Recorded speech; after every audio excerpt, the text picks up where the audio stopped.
Hello बच्चों। तो हम एक और नई वीडियो की शुरुआत करते हैं। आज की वीडियो में हम बायोलॉजी की चैप्टर फर्स्ट, जिसका नाम सेल है, उसको पढ़ना चालू करेंगे। तो इस चैप्टर में मैं आपको जो भी पढ़ाऊंगा वो सभी एग्जाम्स के लिए सफिशिएंट रहेगा। तो आप उसकी चिंता मत लीजिएगा कि आपके एग्जाम के लिए सफिशिएंट है या नहीं। तो इसमें मेनली मैं एसएससी का सिलेबस और पीएससी का सिलेबस कंप्लीट करने की कोशिश करूंगा। तो हम सेल चैप्टर को स्टार्ट करते हैं। सबसे पहले हम सेल चैप्टर की स्टार्टिंग में पढ़ते हैं कि सेल की खोज सबसे पहले किसने की। तो सेल की खोज सबसे पहले 1665 में रॉबिन हुक नाम के व्यक्ति ने की थी। किस चीज में की थी इनने खोज? इनने खोज की थी कॉक्स लाइस में खोज की थी। ठीक है। तो इसके बाद क्वेश्चन बनता है कि फर्स्ट लिविंग सेल किसने खोजा तो था। First living cell Anton van Leeuwenhoek ने 1831 में खोजा था।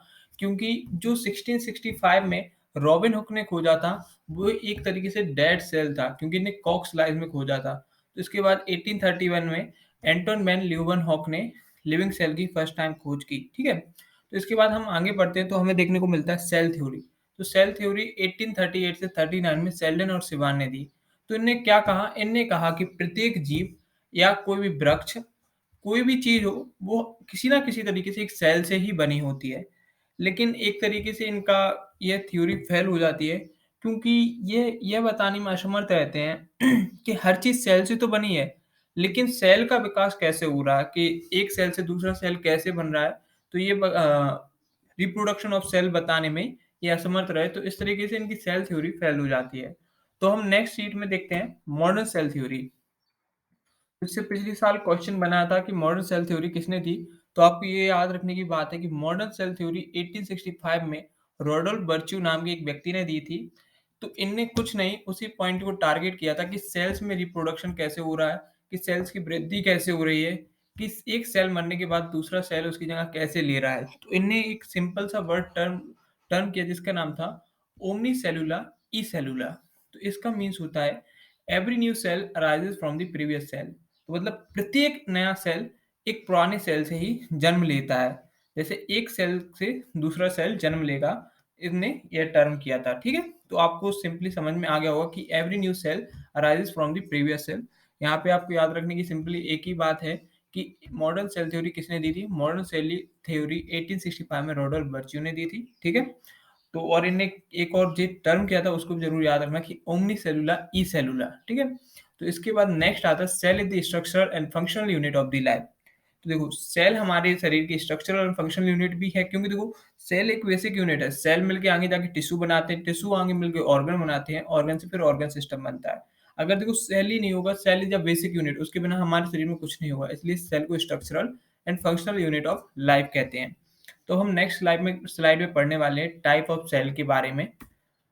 तो आप में से ज़्यादातर लोग जानते भी होंगे कि सेल 2 टाइप्स के होते हैं। तो हम पढ़ते हैं कि टाइप ऑफ सेल क्या हैं, इनके 2 क्या प्रकार हैं।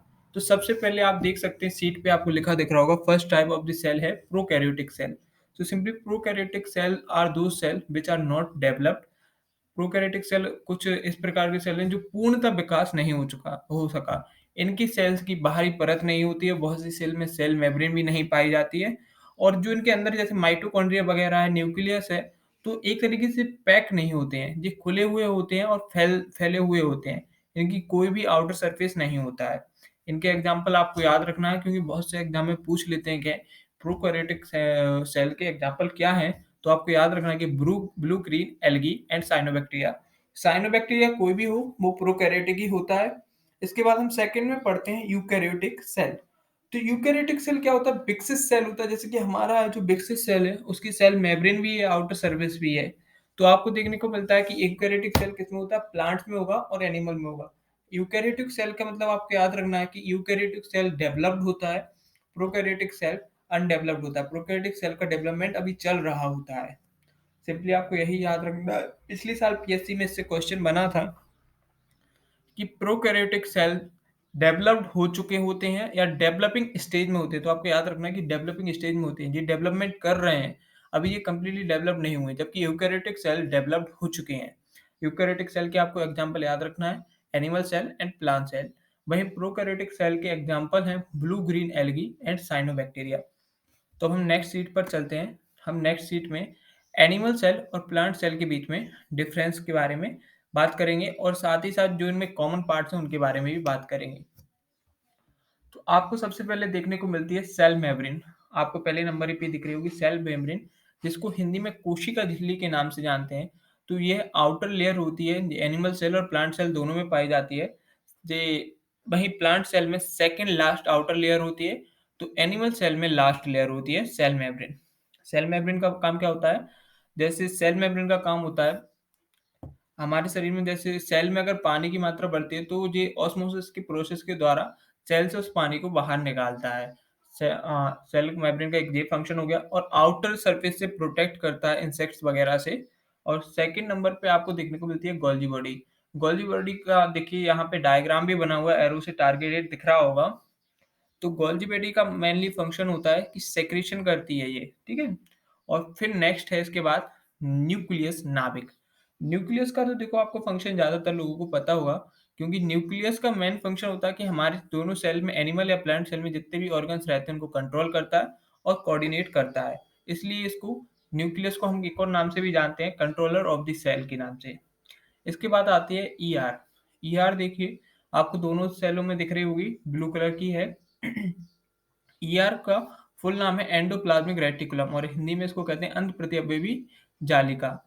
तो इसके दो प्रकार होते हैं, एक रफ होता है, एक स्मूथ होता है। रफ में हमें राइबोसोम मिलते हैं और स्मूथ में राइबोसोम प्रेजेंट नहीं रहते हैं। अब नेक्स्ट देखने को मिलता है आपको राइबोसोम। तो राइबोसोम एंडोप्लाज्मिक रेटिकुलम के सरफेस पे छोटे-छोटे डॉट्स के रूप में आपको दिख रहे होंगे ब्लैक कलर के, ये प्रेजेंट रहते हैं। नेक्स्ट है लाइसोसोम। लाइसोसोम देखो, लाइसोसोम को आप में से कुछ से लोग सुसाइडल बैग के नाम से भी जानते होंगे। लाइसोसोम में अनेक प्रकार के डाइजेस्टिव एंजाइम भी रहते हैं। नेक्स्ट आता है साइटोप्लाज्म, जिसको हिंदी में कोशिका द्रव्य के नाम से जानते हैं। तो कोशिका द्रव्य जी आप देख रहे होंगे, पूरे में ये पॉइंट पॉइंट बने हैं, तो ये कोशिका द्रव्य के एक तरीके से हमने सिंबलाइज करने की कोशिश की है।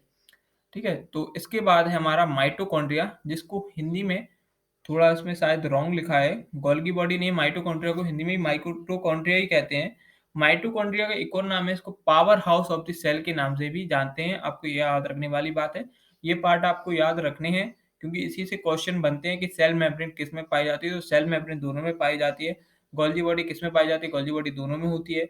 न्यूक्लियस किस में होता है? न्यूक्लियस दोनों में होता है। एंडोप्लाज्मिक रेटिकुलम दोनों में होती है। राइबोसोम दोनों में होती है। लाइसोसोम दोनों में होती है। साइटोप्लाज्म दोनों में होता है और माइटोकॉन्ड्रिया भी दोनों में होती है। और साथ ही साथ आपको कुछ ऐसे पार्ट्स हैं तो दोनों में नहीं होते हैं, जिनको ज़रूर याद रखना इम्पोर्टेंट है। सेल वॉल केवल आपको किस में मिलेगी? प्लांट सेल में मिलती है, जिसको हिंदी में कोशिका भित्ति कहते हैं। ये आपको आउटर लेयर में दिख रहा होगा, ग्रीन कलर का है। इसके बाद नेक्स्ट आता है प्लास्टिड। प्लास्टिड क्या है? प्लास्टिड आप देख रहे होंगे, ये एक अंदर ग्रीन कलर का छोटा-सा पार्ट है। ये प्लांट्स में कलर देने का काम करता है। ये केवल प्लांट्स में होता है, एनिमल में नहीं हो सकता। अगर एनिमल में होता तो एनिमल भी अलग-अलग कलर के दिखते, जैसे प्लांट्स होते हैं, प्लांट्स में अलग-अलग कलर के फ्लावर्स वगैरह होती हैं। इसके बाद नेक्स्ट पार्ट है वैक्यूल्स। वैक्यूल्स क्या होता है? एक बहुत बड़े-बड़े स्पेस होते हैं, सैक लाइक स्ट्रक्चर्स होते हैं। इनका काम क्या होता है? सेल शेप को स्टोर करना होता है। ये मेनली प्लांट सेल में होते हैं, एनिमल सेल में नहीं होते हैं। सम माइक्रोब्स में होते हैं, लेकिन उनको हम कैलकुलेट नहीं कर रहे हैं। हम केवल आज मेजॉरिटी बात बात कर रहे हैं, तो मेजॉरिटी में नहीं होते हैं, प्लांट सेल के अलावा एनिमल सेल में नहीं होते हैं। तो आपको 3 बार ये ज़रूर याद रखना कि सेल वॉल प्लांट सेल में होती है, प्लास्टिड प्लांट सेल में होते हैं एंड वैक्यूल्स भी प्लांट सेल में होते हैं। हाँ, अब हम नेक्स्ट पार्ट पर चलते हैं। तो हम नेक्स्ट पार्ट में सेल वॉल के बारे में बात करने वाले हैं। सेल वॉल क्या है? ये किसमें होती है? किस चीज़ की बनी होती है? तो सेल वॉल देखिए केवल प्लांट्स में रहती है, एनिमल में नहीं होगी, याद रखना है आपको। तो और दूसरी तरफ सेल वॉल किसकी बनी रहती है? सेलुलोज की बनी रहती है। सेलुलोज एक लिक्विड होता है, जो बाद में जाके दृढ़ और हार्ड ले लेता है। ये नॉन लिविंग होती है, सेल वॉल नॉन लिविंग रहती है, ये भी याद रखना। और साथ ही साथ ये पॉइंट हमेशा याद रखना, सबसे इम्पोर्टेंट पॉइंट है कि cell wall is a permeable in nature. Cell wall क्या है? परमिएबल इन नेचर है, वहीं सेल मेम्ब्रेन सेमी परमिएबल है। याद रखना, इससे क्वेश्चन बना है, कई बार एसएससी में भी क्वेश्चन बना है। सेल वॉल परमिएबल है या सेमी परमिएबल है? तो सेल वॉल परमिएबल है। ठीक है? इसके बाद मतलब सेल वॉल में पानी सीधे तौर पे जा सकता है और आ सकता है, ये ज़्यादा छेड़छाड़ नहीं करती है उससे।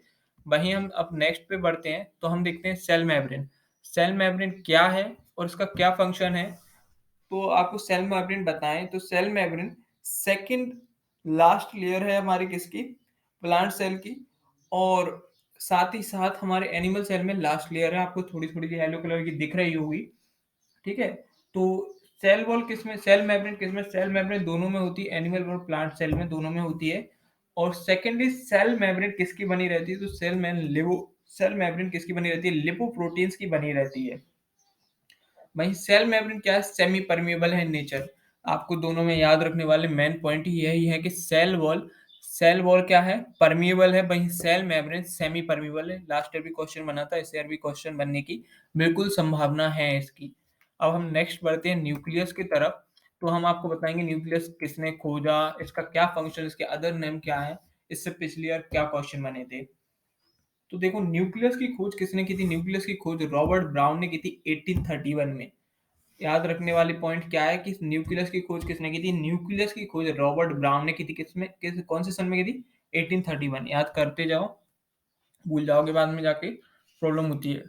और सेकेंडली न्यूक्लियस का क्या काम है, न्यूक्लियस कंट्रोल करता है अदर सेल्स के पार्ट्स को, जैसे माइटोकॉन्ड्रिया को कंट्रोल करेगा, गोल्गी बॉडी को कंट्रोल करेगा। और एक तरीके से ये चीफ एग्जीक्यूटिव है जो हर कुछ पे निगाहें रखता है और जांच तक रखता रहता है। सेकेंडली इसका एक इंपॉर्टेंट नाम है जिससे लास्ट ईयर भी क्वेश्चन बना था, इस साल भी क्वेश्चन बनने की पूरी संभावना है कि control room of the cell किसे कहा जाता है, तो control room of the cell कहा जाता है न्यूक्लियस को। याद रखना, पक्के में क्वेश्चन बनेगा इस बार भी। तो अब हम देखते हैं ईआर, जिसको एंडोप्लाज्मिक रेटिकुलम के नाम से भी जानते हैं।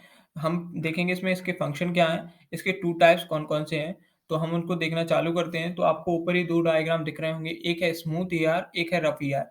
रफ ईआर में आपको छोटे छोटे पॉइंट लाइक स्ट्रक्चर दिख रहे होंगे, तो ये राइबोसोम है, ठीक है। ईआर की खोज किसने की थी, पॉटर ने की थी। याद रखना, ईआर की खोज किसने की थी, पॉटर ने की थी। एसएससी में लास्ट ईयर क्वेश्चन बन चुका है। ईआर की खोज किसने की थी, तो ईआर की खोज पॉर्टर ने की थी। ईआर की खोज किसने की, पॉर्टर ने की। ईआर के टू टाइप्स होते हैं, एक रफ होता है, एक स्मूथ होता है। रफ ईआर, रफ को देखो, रफ क्यों होता है, एंडोप्लाज्मिक का एक पार्ट, उसके ऊपर रफ ईआर पे राइबोसोम के स्मॉल पार्टिकल्स होते हैं, और स्मूथ ईआर पे राइबोसोम के पार्टिकल नहीं होते, इसलिए वो स्मूथ है। अब इसका लास्ट और इम्पोर्टेंट पॉइंट ये है कि the main function of ER is the intercellular transportation. याद रखना, इंटरसेल्युलर ट्रांसपोर्टेशन किसका इंपॉर्टेंट फंक्शन है, तो इंटरसेल्युलर ट्रांसपोर्टेशन एंडोप्लाज्मिक रेटिकुलम का इंपॉर्टेंट फंक्शन है। फंक्शन भी पूछते हैं एग्जाम्स में, लगातार पूछ रहे हैं, याद रखो ये। अब हम राइबोसोम की बात करते हैं, तो राइबोसोम देख सकते हैं आप, एंडोप्लाज्मिक रेटिकुलम पे पाया जाता है, छोटे-छोटे पॉइंट लाइक स्ट्रक्चर होते हैं। तो राइबोसोम की डिस्कवरी किसने की थी, पलाडी ने राइबोसोम की डिस्कवरी की थी। और अब अगर हम राइबोसोम के फंक्शन की बात करें, तो राइबोसोम का मेन फंक्शन क्या होता है, इसका मेन फंक्शन होता है सिंथेसिस ऑफ प्रोटीन। ये क्या करता है, ये एंडोप्लाज्मिक रेटिकुलम पे रहता है, तो वहाँ पे ये प्रोटीन सिंथेसिस करता है। और इसके कारण इसी को बहुत बार प्रोटीन फैक्ट्री के रूप में भी कहा जाता है। याद रखना, राइबोसोम को प्रोटीन फैक्ट्री कहते हैं, वही माइटोकॉन्ड्रिया को पावर हाउस कहते हैं, ना कि प्रोटीन फैक्ट्री कहते हैं। राइबोसोम को प्रोटीन फैक्ट्री क्यों कहते हैं, क्योंकि राइबोसोम प्रोटीन की सिंथेसिस करता है, इसलिए उसको प्रोटीन फैक्ट्री कहते हैं। सेकेंडली अब हम अपने नेक्स्ट उस पर बढ़ते हैं। तो नेक्स्ट में हमें देखने को मिलता है माइटोकॉन्ड्रिया। तो हम यहाँ पे पढ़ेंगे माइटोकॉन्ड्रिया क्या है, इसके कितने प्रकार हैं, इसकी खोज किसने की, और इसका क्या फंक्शन है। तो देखो माइटोकॉन्ड्रिया की सबसे पहले खोज किसने की, तो माइटोकॉन्ड्रिया की खोज की है अल्टमैन ने। याद रखने वाला पॉइंट है, माइटोकॉन्ड्रिया की खोज किसने की है, अल्टमैन ने। वहीं माइटोकॉन्ड्रिया बर्ड को टर्म किसने किया, तो माइटोकॉन्ड्रिया बर्ड को टर्म किया था पेंडा ने।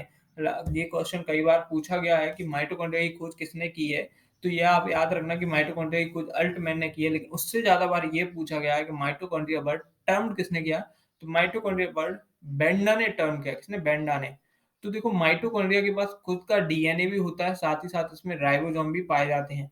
तो आपको यहाँ पे याद रखने की बात है कि माइटोकॉन्ड्रिया के पास खुद का डीएनए, साथ ही साथ माइटोकॉन्ड्रिया पे 70s राइबोसोम पाए जाते हैं। 70s क्या है, 70s राइबोसोम की एक वैरायटी है जो कि माइटोकॉन्ड्रिया पर पाई जाती है। माइटोकॉन्ड्रिया का मेजर फंक्शन क्या है, तो माइटोकॉन्ड्रिया का मेजर फंक्शन इंटरसेल्युलर रेस्पिरेशन। देखो माइटोकॉन्ड्रिया में इंटरसेल्युलर रेस्पिरेशन होती है, उसके कारण इसमें प्रोटीन का ब्रेकडाउन होता है। प्रोटीन का ब्रेकडाउन होता है जिससे एनर्जी प्रोड्यूस होती है। समझ रहे हैं, एनर्जी प्रोड्यूस होती है कहाँ पे, माइटोकॉन्ड्रिया में। इसमें एक बार एनर्जी प्रोड्यूस करता है जो कि होती है 38 एटीपी की समथिंग होती है, मुझे क्लियर नहीं है, लेकिन 38 एटीपी होती है।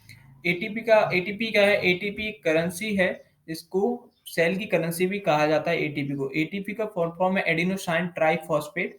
याद रखने की बात है, इसको याद जरूर रखना, कंफर्म क्वेश्चन बनता है। एक मतलब इंटरसेलुलर रेस्पिरेशन कहाँ पे टेक प्लेस रहती है? माइटोकॉन्ड्रिया पे। याद रखने की बात है, कहाँ पे होते हैं इंटरसेलुलर रेस्पिरेशन? माइटोकॉन्ड्रिया पे। ये माइटोकॉन्ड्रिया का मेजर फंक्शन है। साथ ही साथ इसके बाद पॉइंट बनता है कि mitochondria also called the powerhouse of the cell.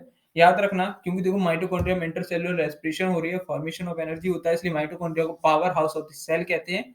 याद रखने वाली बात है, क्लियर है, याद करो, इजी होगा, क्योंकि माइटोकॉन्ड्रिया को powerhouse of the cell कहते हैं। और प्रोटीन फैक्ट्री क्या है? प्रोटीन फैक्ट्री राइबोसोम को कहते हैं, ठीक है। राइबोसोम को प्रोटीन फैक्ट्री क्यों कहते हैं? क्योंकि इस पे सिंथेसिस ऑफ प्रोटीन होता है। अब हम नेक्स्ट स्लाइड में बढ़ते हैं। नेक्स्ट स्लाइड में हमें गोल्जी बॉडी देखने को मिलता है। गोल्जी बॉडी इंपॉर्टेंट तो नहीं है, फिर भी आपको करा देता हूँ, क्योंकि गोल्जी बॉडी से बाय चांस भी अगर क्वेश्चन बनता है तो आप इजीली कर लेंगे।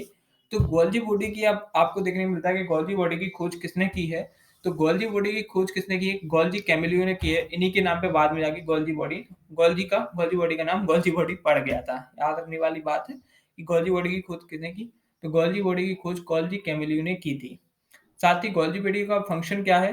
तो गोल्जी बॉडी का मेजर फंक्शन है सिक्रेशन सिक्रेशन और ट्रांसपोर्टेशन ऑफ द सब्सटेंस। याद रखना कि ट्रांसपोर्टेशन ऑफ द सब्सटेंस किसका फंक्शन है? ट्रांसपोर्टेशन ऑफ द सब्सटेंस अपनी गोल्जी बॉडी का फंक्शन है। साथ ही साथ सिक्रेशन भी करता है गोल्जी बॉडी। और इसके बाद एक इम्पोर्टेंट इसका अदर नेम है traffic police of the cell. Cell की ट्रैफिक पुलिस कौन है? तो सेल की ट्रैफिक पुलिस अपनी गोल्जी बॉडी। याद रखो, traffic police of the cell कौन है? Golgi body. याद रखने में इसमें आपको मेजरली याद करना है कि गोल्जी कैमिलियो ने गोल्जी बॉडी की खोज की थी। साथ ही साथ traffic police of the cell है अपनी गोल्जी बॉडी। नेक्स्ट स्लाइड पे बढ़ते हैं। नेक्स्ट स्लाइड में हमें लाइसोसोम दिया है। तो आपको हम यहाँ पे बताएंगे लाइसोसोम की खोज किसने की थी, लाइसोसोम का फंक्शन क्या है, इसके बारे में हम चर्चा करेंगे। तो लाइसोसोम की खोज की थी किसने? डे ड्यूब ने। याद रखना, ये लाइसोसोम की खोज किसने की? डे ड्यूब ने। जब पक्के में पूछे जाएंगे किसने किसकी खोज की है, आपको बिल्कुल याद करने चाहिए ये। तो लाइसोसोम की डिस्कवरी किसने की थी? अपनी डे ड्यूब ने। साथ ही साथ लाइसोसोम क्या कंटेन्स करता है? तो लाइसोसोम के अंदर डाइजेस्टिव एंजाइम्स होती हैं, समझ रहे हैं आप? डाइजेस्टिव एंजाइम्स होते हैं। तो इसका मेन फंक्शन होता है कि जैसे ही सेल में कोई भी पार्ट डेड होता है, मरता है, या वो फंक्शन करना बंद कर देता है, तो ये धीरे धीरे उसके पास से आएगा और उसको अंत में जाके पूरा निगल जाता है और डाइजेस्ट कर देता है। इसी कारण इसकी इस एक्टिविटी की वजह से इसको सुसाइडल वेग भी कहते हैं। इसको सुसाइडल वेग इसका अदर नेम है। याद रखने वाली बात यहाँ पे यह भी है कि सुसाइडल वेग किसका नाम है, सुसाइडल वेग किसका अदर नेम है? तो सुसाइडल वेग लाइसोसोम का अदर नेम है। लाइसोसोम किस चीज को कंटेन करके रखता है? तो लाइसोसोम अपने अंदर डाइजेस्टिव एंजाइम्स को कंटेन करके रखता है। लाइसोसोम की खोज किसने की थी? तो लाइसोसोम की खोज डे ड्यू ने की थी। अब हम नेक्स्ट पर बढ़ते हैं। तो नेक्स्ट में हमें देखने को मिलती है वैक्यूल्स। वैक्यूल्स क्या है? वैक्यूल्स बड़े बड़े स्ट्रक्चर्स होते हैं जो कि किसमें? प्लांट्स में होते हैं। वैक्यूल्स आपको कभी भी एनिमल्स में नहीं मिलते, एनिमल्स में नहीं होते हैं वैक्यूल्स। याद रखने वाली बात है, इसको आप याद रखना कि वैक्यूल्स प्लांट्स में होते हैं, एनिमल्स में नहीं होते हैं। वैक्यूल्स को प्लांट में होते हैं और कुछ चांसेस में कुछ माइक्रोब्स में होते हैं, लेकिन मेजोरिटी में नहीं भी होते हैं, ठीक है।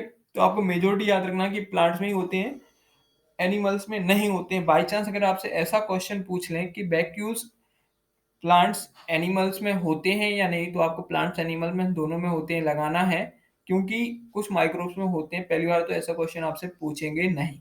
अब इसका सेकंड पॉइंट है कि main function of micro vacuoles क्या है? तो मेन फंक्शन ऑफ वैक्यूल्स क्या है? Storage of cell shape. Cell shape को स्टोर करता है क्या अपना? वैक्यूल्स। इसका मेजर फंक्शन ही क्या है? एज ए स्टोरेज फंक्शन करता है ये किसमें? प्लांट्स में। अब हम सेकंड स्लाइड पर जाते हैं। तो सेकंड स्लाइड में आपको प्लास्टिड देखने को मिलता है। तो प्लास्टिड किस में होता है? केवल प्लांट्स में होता है। प्लास्टिड का मेन फंक्शन क्या होता है? तो प्लास्टिड प्लांट्स में कलर देने का काम करता है। प्लांट्स में जितने भी कलर होते हैं वो प्लास्टिड के कारण ही होते हैं। प्लास्टिड की अगर हम बात करें तो डिस्कवरी किसने की? तो प्लास्टिड की डिस्कवरी अर्नेस्ट हैकल ने की, जिनको हम ई हैकल के नाम से भी जानते हैं। याद रखना चाहिए क्योंकि एग्जाम्स में कई बार पूछा जा चुका है। प्लास्टिड को केवल प्लांट्स में पाया जाता है, ये तो मैंने पहले ही क्लियर करा दिया है आपको। तो प्लास्टिड के 3 टाइप्स होते हैं, जिसमें फर्स्ट होता है क्लोरोप्लास्ट, सेकंड होता है ल्यूकोप्लास्ट, थर्ड होता है क्रोमोप्लास्ट। आपको तीनों के नाम याद रखने, आगे जाके मैं इसको क्लियर भी करता जाऊंगा। नेक्स्ट स्लाइड पे अब हम बात करने वाले हैं क्लोरोप्लास्ट की बारे में बताऊंगा। क्लोरोप्लास्ट के फंक्शन क्या है और ये कहाँ पे पाया जाता है? तो देखो, क्लोरोप्लास्ट मेजरली ग्रीन कलर का एक पिगमेंट होता है। ये ग्रीन कलर का क्यों होता है? क्योंकि इसमें क्लोरोफिल पाई जाती है और साथ ही साथ ये प्लांट्स की लीव में होता है। इसी के कारण प्लांट्स में फोटोसिंथेसिस की प्रोसेस होती है। फोटोसिंथेसिस प्रोसेस में इसमें एनर्जी का फॉर्मेशन होता है। तो आपको सिंपली याद रखना है क्लोरोप्लास्ट कहाँ पाया जाता है, क्लोरोप्लास्ट लीव्स में पाया जाता है। क्लोरोप्लास्ट कौन सा कलर का होता है, क्लोरोप्लास्ट ग्रीन कलर का होता है। क्लोरोप्लास्ट ग्रीन कलर का क्यों होता है, क्योंकि इसमें क्लोरोफिल की प्रेजेंट होती है। साथ ही अब हम नेक्स्ट स्लाइड पर बढ़ते हैं। तो हम नेक्स्ट स्लाइड में पढ़ने वाले हैं क्रोमोप्लास्ट। क्रोमोप्लास्ट क्या है, क्रोमोप्लास्ट एक कलरफुल पिगमेंट है। इसमें अलग अलग प्रकार के कलर होते हैं, जैसे रेड, ब्लू, येलो, ग्रीन, इस तरीके से कलर देता है प्लांट्स में। तो क्रोमोप्लास्ट मेनली कहाँ पे मिलता है, तो प्लांट्स के फ्लावर्स में मिलता है, फ्लावर्स में मिलता है, सीड्स में मिलता है, और कई बार देखने को मिलता है रूट्स में, कुछ प्लांट्स की हो सकता है बाई चांस। वैसे ज्यादातर नहीं देखने को मिलता है, ये मेजरली मिलता है फ्लावर, सीड और फ्रूट्स में। याद रखना है कि क्रोमोप्लास्ट क्या है, क्रोमोप्लास्ट कलरफुल पिगमेंट है। ये अलग अलग कलर में होता है, और ये कहाँ पे पाया जाता है, तो ये फ्लावर में पाया जाता है, सीड में पाया जाता है और फ्रूट्स में पाया जाता है। नेक्स्ट हमारा ल्यूकोप्लास्ट। ल्यूकोप्लास्ट में आपको मेजरली कुछ याद करने का नहीं है, सिंपल है। ल्यूकोप्लास्ट क्या है, कलरलेस प्लास्टिड है। क्या, इसका कोई कलर नहीं है, ये कलरलेस प्लास्टिड है। और ये कहाँ पे पाया जाता है, तो मेनली ये रूट्स में पाया जाता है। क्योंकि आपने मेजरली रूट्स का कलर देखा होगा, तो ये ग्रेस कलर होता है, ग्रे कलर का होता है रूट्स का कलर। तो ये रूट्स का कलर नहीं होता है, मिट्टी का होता है।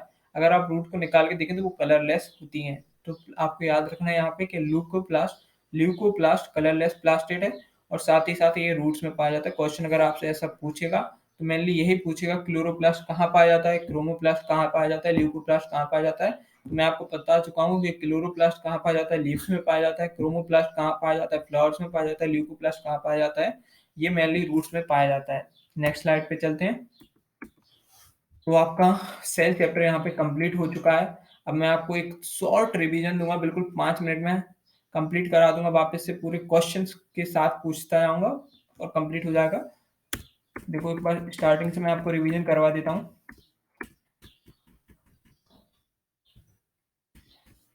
तो हम फर्स्ट पेज पे पढ़ते हैं कि सेल की खोज किसने की। तो सेल की खोज 1665 में रॉबिन हुक ने की। इनने किसमें, कॉक्स लाइफ में फाउंड की थी, लेकिन इन्हें डेड सेल की फाउंड किया था। अब नेक्स्ट में हमें क्या पता चलता है कि फर्स्ट लिविंग सेल किसने खोजा। तो फर्स्ट लिविंग सेल एंटन वॉन लीeuwenhoek ने 1831 में खोजा था। याद रखना, सेल थ्योरी किसने दी थी, 1838 से 1839 में सेल्डन एंड सेवान ने दी थी। याद रखने वाली बात है, क्वेश्चन बनते हैं लगातार। तो सेल्डन सेवन ने क्या कहा था, सेल्डन सेवन ने कहा था कि every organism whether whether either it is animal और plant are form from the cell. ठीक है, लेकिन ये बताने में असफल रहे कि सेल अपना प्रोडक्शन कैसे करता है, आगे रिप्रोडक्शन कैसे करता है, और आगे वृद्धि कैसे करता है। तो इसी के कारण इनके मॉडल को फेल माना जाता है। इसके वजह से आगे आता है एक और मॉडर्न सेल थ्योरी आती है। तो मॉडर्न सेल थ्योरी किसने दी थी, 1865 में रोडोल्फ वर्च्यू ने दी थी। इनने क्या कहा था, इनने कहा था ओमनी सेलुलर ई सेलुलर। इसका मतलब होता है कि every new cell arises from the previous cell. तो इनने कहा कि प्रत्येक नए सेल की उत्पत्ति पुराने सेल से ही होती है। आगे हम देखते हैं कि cell is the structural and functional unit of the life. Cell हमारी स्ट्रक्चरल एंड फंक्शनल यूनिट होती है जीवन की। तो आपको ये पता ही होगा, सेल से मिलकर टिश्यू बनते हैं, टिश्यू से मिलकर ऑर्गन बनते हैं, ऑर्गन से मिलकर ऑर्गन सिस्टम बनते हैं, ऑर्गन सिस्टम बनता है। अब हम नेक्स्ट स्लाइड पे चलते हैं। तो नेक्स्ट स्लाइड में हमें देखने को मिलते हैं कि टाइप ऑफ सेल। तो टाइप ऑफ सेल में सेल के दो प्रकार होते हैं, प्रोकैरियोटिक और यूकैरियोटिक। प्रोकैरियोटिक क्या है, प्रोकैरियोटिक सेल्स डेवलप नहीं हुए हैं अभी। डेवलप नहीं मतलब अनडेवलप्ड सेल होते हैं ये। इनकी मेम्ब्रेन, सेल मेम्ब्रेन वगैरह नहीं होती, इनकी पार्ट अच्छे से कवर नहीं होते हैं। लाइक माइटोकॉन्ड्रिया, न्यूक्लियस, इनके इनकी वॉल्स नहीं होती हैं एक तरीके से, ये खुले खुले रहते हैं, पैक्ड नहीं रहते हैं, वेल पैक्ड नहीं रहते हैं। इनके एग्जाम्पल हैं blue green algae, cyanobacteria. Example याद करने का इंपॉर्टेंट है। नेक्स्ट बढ़ते हैं हम यूकैरियोटिक की तरफ। तो यूकैरियोटिक क्या है, एक डेवलप्ड सेल है। यूकैरियोटिक डेवलप्ड सेल है, ये एनिमल और प्लांट दोनों में पाया जाता है। ये वेल पैक्ड होते हैं, इसके पास सेल मेम्ब्रेन और सेल वॉल, सेल मेम्ब्रेन और सर्टेन चांसेस में सेल वॉल दोनों पाई जाती है। अब हम नेक्स्ट में बढ़ते हैं एनिमल और प्लांट सेल। तो एनिमल प्लांट सेल में हमने बात करी कि प्लांट और एनिमल दोनों में पाई जाती है सेल मेम्ब्रेन। सेकेंडली हमने बात करी कि गोल्गी बॉडी दोनों में होती है, न्यूक्लियस दोनों में होता है, एंडोप्लाज्मिक रेटिकुलम दोनों में होती है, राइबोसोम दोनों में होता है, लाइसोसोम दोनों में होता है, साइटोप्लाज्म माइटोकॉन्ड्रिया दोनों में होती है एनिमल एंड प्लांट सेल में। अब यहाँ पे जो जानने की बात है वो ये है कि सेल वॉल केवल प्लांट सेल में होती है, साथ ही प्लास्टिड केवल प्लांट सेल में होते हैं, और वैक्यूल्स केवल प्लांट सेल में होते हैं। Cell wall outermost layer होती है प्लांट सेल में, वहीं cell membrane outermost layer होती है एनिमल सेल में। ठीक है, और प्लास्टिड केवल प्लांट्स में पाए जाते हैं। प्लास्टिड क्या करते हैं, प्लास्टिड प्लांट में कलर देने का कारण होते हैं। वैक्यूल्स क्या है, वैक्यूल्स बड़े बड़े सेल से सेक लाइक स्ट्रक्चर होते हैं जो सेल सेप को स्टोर करके रखते हैं। नेक्स्ट में बढ़ते हैं cell wall. Cell wall mainly किसमें पाई जाती है? प्लांट सेल में पाई जाती है। ये सेलुलोज की बनी रहती है। इसका मेन फंक्शन क्या होता है? इसका मेन फंक्शन होता है प्लांट्स को प्रोटेक्ट करना। सेकेंडली ये परमिएबल होती है। और वहीं अगर हम सेल मेम्ब्रेन की बात करते हैं तो सेल मेम्ब्रेन सेमी परमिएबल होती है, लेकिन ये दोनों में पाई जाती है, एनिमल और प्लांट सेल दोनों में होती है। ये किसकी बनी होती है? ये लिपोप्रोटीन की बनी होती है। ठीक है, तो हम नेक्स्ट बढ़ते हैं न्यूक्लियस की तरफ। तो न्यूक्लियस की डिस्कवरी किसने की थी? न्यूक्लियस की डिस्कवरी रॉबर्ट ब्राउन ने की थी, 1831 में की थी। न्यूक्लियस का क्या काम है? न्यूक्लियस कंट्रोल करता है all the function of cell. ठीक है, और न्यूक्लियस का एक और नाम क्या है? Control room of the cell. Next में बढ़ते हैं तो एंडोप्लाज्मिक रेटिकुलम। एंडोप्लाज्मिक रेटिकुलम दो टाइप की होती है, रफ और स्मूथ ईआर। वहीं एंडोप्लाज्मिक रेटिकुलम की खोज किसने की थी? पॉटर ने की थी। एंडोप्लाज्मिक रेटिकुलम रफ और स्मूथ क्यों होते हैं? रफ एंडोप्लाज्मिक रेटिकुलम पे राइबोसोम की प्रेजेंस के कारण उसको रफ कहते हैं। वहीं स्मूथ ईआर पे राइबोसोम प्रेजेंट नहीं रहते हैं। ईआर का मेन फंक्शन क्या होता है? इंटरसेलुलर ट्रांसपोर्टेशन एंडोप्लाज्मिक रेटिकुलम का मेन फंक्शन होता है। राइबोसोम क्या है? Ribosome small small point like structure होते हैं जो कि किस पे? एंडोप्लाज्मिक रेटिकुलम पे पाए जाते हैं। राइबोसोम की खोज किसने की थी? पलाडे ने की थी। राइबोसोम का मेन फंक्शन क्या होता है? सिंथेसिस ऑफ प्रोटीन करते हैं। इसी कारण को protein factory of the cell के नाम से भी जाना जाता है।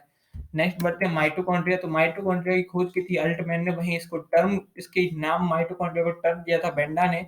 माइटोकॉन्ड्रिया का क्या होता है? माइटोकॉन्ड्रिया का इसका खुद का डीएनए होता है, साथ ही साथ इसके बाद राइबोसोम 70S भी होता है। राइबोसोम माइटोकॉन्ड्रिया क्या करता है? माइटोकॉन्ड्रिया इंटरसेल्युलर रेस्पिरेशन करता है। ठीक है, इंटरसेल्युलर रेस्पिरेशन में टेक्स प्लेस करता है माइटोकॉन्ड्रिया। इसी कारण माइटोकॉन्ड्रिया में एनर्जी का फॉर्मेशन होता है। और माइटोकॉन्ड्रिया एटीपी का फॉर्मेशन करता है। एटीपी का एक करेंसी है, सेल की करेंसी के नाम से भी जाना जाता है। वन टाइम प्रोसेस में 38 एटीपी जनरेट होती है।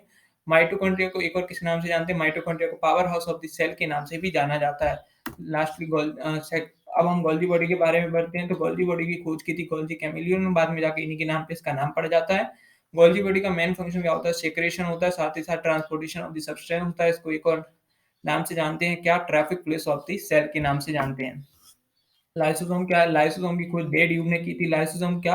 डाइजेस्टिव एंजाइम कंटेन्स करता है। लाइसोसोम को एक और नाम सुसाइडल बैग के नाम से भी जाना जाता है, क्योंकि ये डाइजेस्टिव एंजाइम का कंटेन करता है। बाद में अगर कोई सेल डेथ हो जाती है तो उसको ये कंज्यूम करके उसको डिस्ट्रॉय कर देता है। अब हम वैक्यूल्स की बात करें तो वैक्यूल्स सैक लाइक स्ट्रक्चर होते हैं जो केवल प्लांट्स में पाए जाते हैं, ना कि एनिमल्स में नहीं पाए जाते हैं।